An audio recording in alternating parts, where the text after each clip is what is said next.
Identitas penjaga pintu ini sama sekali tidak sederhana. Dia memiliki senapan sniper di matanya. Di jarak beberapa meter. Tapi masih bisa menyadari apakah pihak lain itu sampah atau bukan. Lihat gadis yang baru saja mencium pria itu sebagai berpamitan. Si penjaga pintu mengatakan bahwa, "Aku tidak menyukainya. Itu bukan masalahmu. Dia lemah dan tidak memiliki pengendalian diri. Dia tidak akan menghubungimu. Dia pasti akan menghubungiku. Tidak pernah, dia tidak akan pernah meneleponmu." Magi menganggap kata-kata yang diucapkan paman ini mengecewakan. Kini dia sedang menikmati manisnya cinta. Untuk membuktikan bahwa kekasihnya sangat mencintainya, Magi menyarankan untuk bertaruh dengan paman ini. Tapi paman ini mengatakan bahwa kebenaran telah dikonfirmasi. Tujuan utama taruhan adalah untuk menggertak orang lain. Setelah itu, dia langsung menolak taruhan Magi. Dia tutup pintunya dan lanjutkan pekerjaan perlindungannya. Magi tidak pernah memikirkan kata-kata paman itu. Gadis itu dengan senang hati mengirimkan pesan kepada pacarnya untuk menemuinya besok. Tapi tunggu sampai waktu tidur tiba. Dia tetap tidak mendapat pesan apapun. Jelasnya, pacar Magi ingin mengakhiri hubungan antara mereka berdua dengan kekerasan dingin. Hal itu membuat Magi sangat marah sampai tidak bisa tidur. Keesokan harinya, dia sedikit malu saat melihat penjaga pintu. Saat tidak lihat sosok sang paman di depan pintu, Magi berani keluar dari lift. "Ada berita dari Mark atau belum?" "Belum, aku bahkan belum memeriksa ponsel. Aku juga harus pergi. Semoga harimu menyenangkan." Magi mencoba membuka pintu dan pura-pura tidak peduli. Dia terus menatap ponselnya. Tapi dia tidak bisa menghubungi pacarnya lagi. Untungnya Magi tidak banyak menderita sejak saat itu. Dia segera menemukan cinta baru. Dia sangat tampan, seorang pria elegan. Dengan cepat, dia telah membuat Magi jatuh cinta padanya. Mereka berjalan bersama di jalan yang ramai. Selanjutnya Magi secara alami mengatakan bahwa dia suka membaca buku.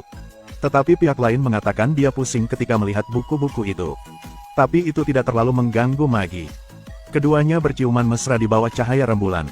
Mata Magi penuh dengan gairah dan kasih sayang. Dia dengan senang hati membawa pacarnya pulang untuk minum kopi. Tapi dia bahkan tidak berani tinggal terlalu lama saat melewati sang paman penjaga pintu. Dia takut untuk mendengarkan kata-kata paman itu lagi. Untungnya kali ini paman itu tidak banyak bicara. Dia hanya menggunakan matanya yang memahami segalanya. Untuk melihat lebih dekat pacar baru Magi. Semuanya jelas.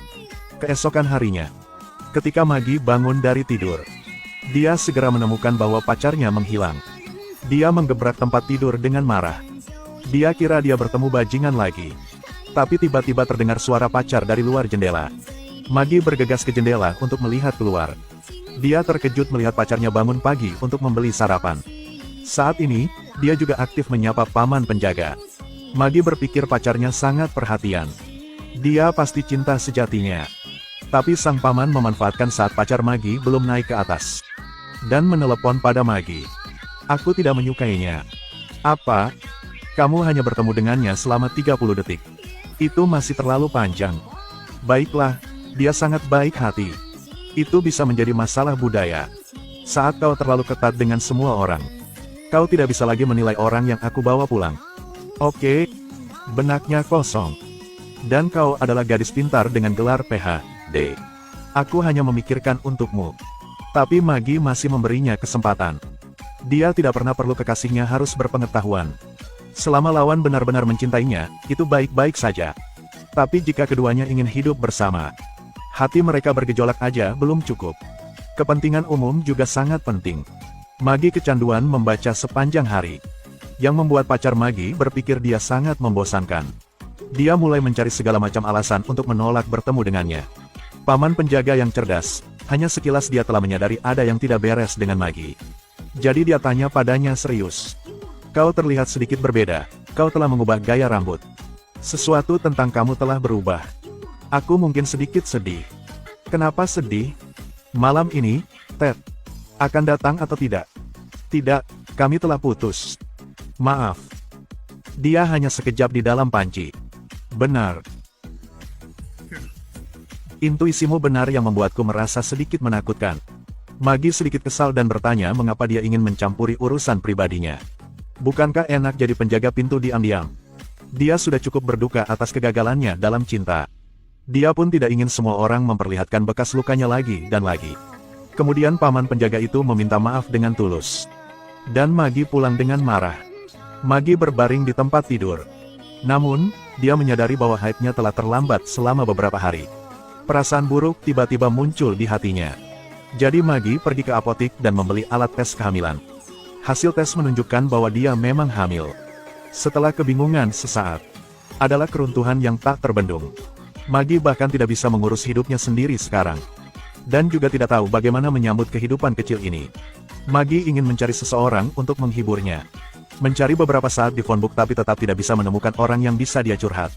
Tak berdaya, dia hanya bisa memeluk paman penjaga itu sambil menangis sekencang-kencangnya. Setelah tenang kembali, keduanya mendiskusi baik-baik nasib anaknya. Magi tidak ingin anaknya hidup dalam kemiskinan dengan seorang ibu tunggal. Dia tidak ingin anaknya dipandang rendah oleh orang lain karena kehamilan di luar nikah. Melihat Magi sangat negatif, sang paman dengan lembut menghiburnya. Tidak ada yang akan meremehkanmu. Lakukan apapun yang kamu mau, tapi jangan lakukan hanya karena takut. Kau harus bertanggung jawab atas hidup kamu sendiri. Aku tidak bisa melakukannya sendiri. Membutuhkan sebuah desa untuk membesarkan seorang anak. Tapi New York adalah desa besar. Selamat tidur. Besok adalah hari baru dengan banyak sekali kemungkinan berbeda. Kenyamanan dan kehangatannya membuat Magi merasa jauh lebih baik. Dia bersandar di pintu lift dan mengirimkan ucapan terima kasih yang tulus kepada sang paman. Sang paman bilang dia tidak kesepian lagi. Harus lebih memperhatikan untuk melindungi diri sendiri. Keesokan harinya, Magi mengajak ayah si anak untuk bertemu di kedai kopi. Setelah pihak lain mengetahui dia hamil, kepanikan terlihat jelas di wajahnya. Mereka pergi ke pintu untuk bernafas. Magi mengipasi dia dengan ramah. Lihat sang pria jelas tidak mau bertanggung jawab. Magi harus mengatakan bahwa dia hanya di sini untuk mengatakan yang sebenarnya. Dan tidak berniat meminta pertanggungjawabannya. Dia telah memutuskan untuk lahirnya. Sesulit apapun itu, kita harus membesarkan anak itu menjadi orang baik. Dan sebagai ayah si anak, kamu bisa terus hidup mewah dan bebas. Ya bagus. Kenyamanan akhirnya kembali di wajah pria itu. Dia bahkan tidak peduli siapa nama anak itu. Juga berpura-pura menghargai keputusan Magi. Magi hanya bisa tersenyum berulang kali. Dia menertawakan dirinya sendiri karena membabi buta. Saat mencintai sang bajingan seperti itu. Baru saja pulang dengan sepeda. Dia langsung ketemu sang paman yang baru keluar. Dan marah bertanya apa yang dia lakukan. Magi juga dengan tidak sabar mengatakan bahwa dia sudah memakai helm. Apakah anakmu juga memakai helm? Anak itu sekarang sebesar ikan kecil. Apakah dia memakai helm? Menghadapi pertanyaan sang paman. Hal ini membuat Magi terdiam. Dia menunjukkan foto yang baru diambilnya dari rumah sakit. Apakah kamu akan melahirkan 4 anak? Bukan, semuanya 1. Cuma bercanda. Baiklah. Itulah tulang belakang. Dan itu kepalanya. Tampaknya mengandung seluruh alam semesta di dalamnya. Kamu baik kan? Aku belum pernah melihat gambar seperti ini. Aku punya 4 darinya. Sang paman dengan hati-hati memasukkan foto ke sakunya. Sepertinya ada sesuatu yang berat di hatinya. Perut Magi semakin membesar. Sang paman pun berinisiatif membantunya. Dia ingin membantunya membawa barang bawaan. Tidak ingin membiarkan Magi menyentuh sesuatu yang berat. Jelasnya kedua orang itu tidak ada hubungan darah. Tapi sedekat ayah dan anak. Hari demi hari berlalu. Magi akhirnya mulai melahirkan. Dia berbaring sendirian di ranjang kelahiran. Di sebelahnya tidak ada seorang kerabat pun. Rasa sakit yang parah membuat wajahnya berkerut. Mungkin karena Magi terlalu khawatir jadi dia tidak bisa mengeluarkan kekuatan penuhnya. Sementara semua orang tak tahu harus berbuat apa. Magi tiba-tiba melihat sang paman berdiri di depan pintu. Dia mengangguk dengan ringan. Untuk mendorongnya. Kerja bagus. Astaga. Hari Magi keluar dari rumah sakit. Sang paman sudah berdiri di depan pintu untuk menyambutnya. Lalu ambil pendorong bayi dengan hati-hati. Magi tertawa dan berkata tidak perlu khawatir begitu. Itu anak kecil, bukan booming. Aku tidak ingin membangunkannya. Diam New York, diam. Waktu berlalu sangat cepat. Matahari dan bulan bergantian berputar. Di bawah asuhan sang paman. Gadis kecil tumbuh sedikit demi sedikit. Ketika Magi kerja, paman itu akan berinisiatif untuk menjaga anaknya. Selama ibu dan anak itu aman dan sehat, dia akan bahagia. Magi sangat tersentuh dengan ini. Meskipun dia tidak mengatakannya. Dalam hati Magi, dia benar-benar menganggapnya sebagai kerabatnya. Tetapi di dunia ini, tidak ada pesta manapun yang tidak akan berakhir. Suatu hari, Magi ragu-ragu dan memberitahu sang paman bahwa perusahaan ingin mengirimnya ke Los Angeles untuk mengembangkan diri. Magi tidak ingin meninggalkan tempat ini. Dia tidak ingin putus dengannya. Namun sang paman dengan tenang bertanya, "Kapan kamu pergi? Kami masih mengerjakan rencana untuk melihat apakah itu berhasil. Semuanya mungkin. Putri kecilku akan merindukan kota ini, gedung ini, dan kamu juga." Kemudian sang paman memberikan nasihat dan harapan tulusnya kepada Magi. Lalu berdiri dan melangkah pergi dengan topinya. Punggungnya terlihat sangat sepi. Diam-diam mengamati arus mobil yang naik turun. Tapi tidak bisa mengungkapkan kesedihan di hatinya. Magi juga tidak datang menghiburnya. Kedekatan bertahun-tahun telah memberi mereka berdua pemahaman secara diam. Mereka tidak ingin menangis di depan satu sama lain. Biarkan keheningan menjadi kata-kata untuk perpisahan terakhir.